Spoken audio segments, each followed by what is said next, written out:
Oh, come on. This sounds like it's just another pointless story! Fun fact, I started recording this before I reviewed my notes, so I don't even know what I'm talking about yet. Alright, this is a good one. Alright, y'all know the moment when you're hanging out with a person, they're still kind of a relatively new friend. Like, I think I've differentiated before, but like, you have your work friends, your school friends, your church friends, your met on the street friends. There are classes of friends, and there are different steps you take at different times. First you hang out outside of wherever you met, then you hang out at each other's houses, then you become comfortable with their family. There's like total relationship drama. I had a work friend. We'd been work friends for like a while. I'd chat with my work friends. Not really talking, like chatting. Anyway, I made this work friend and we decided that we were gonna hang out. I was gonna go to her house and we were gonna watch a movie. And I thought that sounded great, so we get everything done. After work, I like follow her to her house. We get there and we get into the house and her whole family's there. I meet her mom, I meet her sisters. It's like, okay, hey, I'm Megan. And we start getting like everything ready for the movie. They have kind of a small living room, and so they have one of those big L couches, and then they have a love sack. What are those called? No, I think love sack went out of business. Like a big bean bag, you know what I mean? What they do is they like set down a bunch of blankets on the ground. So basically those are the only places to sit.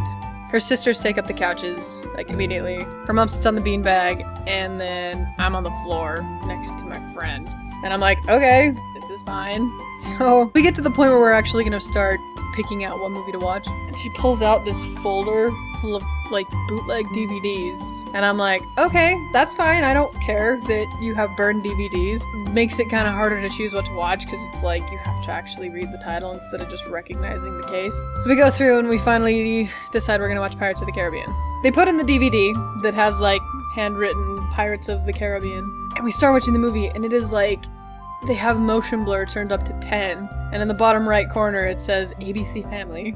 I don't know if this is judgmental or if other people think this is also amusing. We get probably 15 minutes into the movie before her mom pipes up and is like, I can't handle this. Why is it so blurry? We need to watch something else. And I'm like, here. So we decided on another movie. I think we ended up watching Doc Hollywood, which I'd never seen. I now know Cars totally ripped off Doc Hollywood, but I don't care. So we put in Doc Hollywood, and I'm like totally engrossed in the movie because I've never seen it before and I think that it's interesting. And about halfway through the movie, I have to go to the bathroom. Now, I lean over to my friend next to me to be like, hey, where's your bathroom? Dead asleep. Like dead asleep. So I'm like, okay, I'll just ask one of these strangers where the bathroom is. So I like turn around to ask her sister, dead asleep. Like conked out. So I'm like, hey, last resort. So I turn to ask her mom, dead asleep, snoring. These people are out. It is like 9 o'clock. Zonked. Man, totally like gone. I'm trapped in this tiny living room. I'm sitting on the floor between a sleeping friend and her sleeping mother. The only way out of the room is to climb over the love sack to the door. The door is closed, pinned shut by the love sack. I spend about 10 minutes thinking about how I'm going to escape. It just makes me have to pee even worse. And I kind of come to the conclusion that I have to try. So I get up. I'm short. Like I'm very short. And so I try to climb over the love sack, like step as long as I can, big strides. And I don't make it. So I kind of like fall. I don't fall onto her mom, but I'm close. I fall. And it's one of those things where you hit the wall and it's kind of like, her mom kind of startles and looks up at me and I'm like, hi, we just met. Where's your bathroom? And she kind of like looks at me and points to an area of the house and I'm like, good enough. Wrestle the door open and I like shimmy through the teeny crack. And I start towards the area of the house where the bathroom is supposed to be. I wander through the kitchen and I wander through a bedroom. And then I found a bathroom. Really don't know if it was the bathroom, but I found a bathroom. Relieved myself, and then made my way back to the living room, where it's like in Sleeping Beauty when the fairies cast that sleep spell over everybody in the kingdom. Because I go back into the living room and everybody's just like...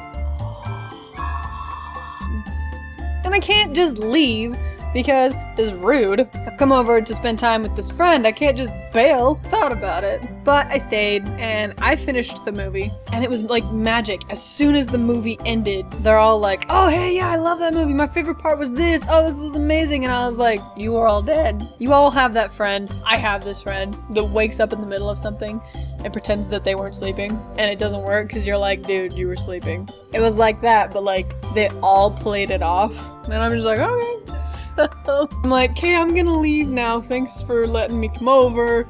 Bye. It wasn't spectacularly awkward, but it was like, we still work together. I'm still friends with her. It's good, but I have yet to have an experience akin to that one. Then, okay, bye. Stay sweet.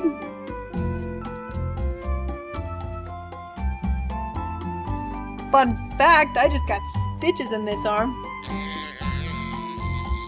Oh yes, I have a mass of Dragon Ball Z toys. It's true.